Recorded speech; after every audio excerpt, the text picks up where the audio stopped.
आज भारतरत्न डॉक्टर बाबासाहेबांच्या जयंतीनिमित्त मी 2 वाक्य प्रस्तुत करणार आहे। मित्रहो, सूर्याचे तेज, आकाशाची उंची आणि सागराची खोली जशी शब्दात मांडणे अशक्य आहे, अगदी त्याचप्रमाणे डॉक्टर बाबासाहेब आंबेडकरांची महती केवळ शब्दात मांडणे अशक्य आहे।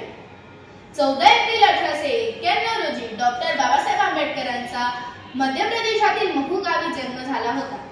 त्यांचा जन्म एका अस्पृश्य जातीत जन्म झाला होता। त्यांच्या आईचे नाव भीमाबाई व त्यांच्या वडिलांचे नाव रामजी मालोजी सपकाळ असे होते। ते एका अस्पृश्य जातीचे असल्याच्या कारणाने त्यांना वर्गात प्रवेश नव्हता, तरी सुद्धा त्यांनी वर्गाच्या बाहेर बसून शिक्षण घेतले आणि आज त्यांना कलम का बादशहा म्हणून ओळखले जाते। त्यांनी बालपणीच ठरवले, जर जातीभेद, उच्च नीच, असमानता संपवायची असेल तर शिक्षण मात्र एक असे हत्यार आहे। त्यांनी भारताला सर्वात मोठे दान म्हणजे संविधान दिले। संविधान लिहायसाठी 2 वर्ष 11 महिने आणि 18 दिवस लागले। त्यांच्या संविधानामध्ये सिंहाचा वाटा होता। त्यांनी बहुजनांसाठी प्यायच्या पाण्याचा सत्याग्रह केला।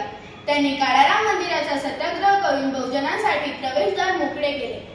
त्यांच्याकडे कुल मिळून 32 डिग्र्या प्राप्त होता। त्यांनी अमेरिकेतील कोलंबिया विद्यापीठामध्ये प्रथम क्रमांक कमवला। त्यांनी त्यांच्या जीवनकाळामध्ये खूप मोठमोठे संघर्ष केले, खूप मोठमोठे लढाया केल्या। असे ते परमपूज्य बोधिसत्व भारतरत्न विश्वरत्न डॉक्टर बाबासाहेब आंबेडकरांचं 6 डिसेंबर 1956 रोजी महापरिनिर्वाण झालं। शेवटी मी एवढेच सांगू इच्छित आहे की सूर्याचे तेज कधी मिटणार नाही, सूर्याचे तेज कधी मिटणार नाही, सागराचे पाणी कधी आटणार नाही। एक काय हजारो जन्म घेतले तरी भीमाचे उपकार कधी फिटणार नाही, भीमाचे उपकार कधी फिटणार नाही। जय भीम, जय हिंद, जय महाराष्ट्र।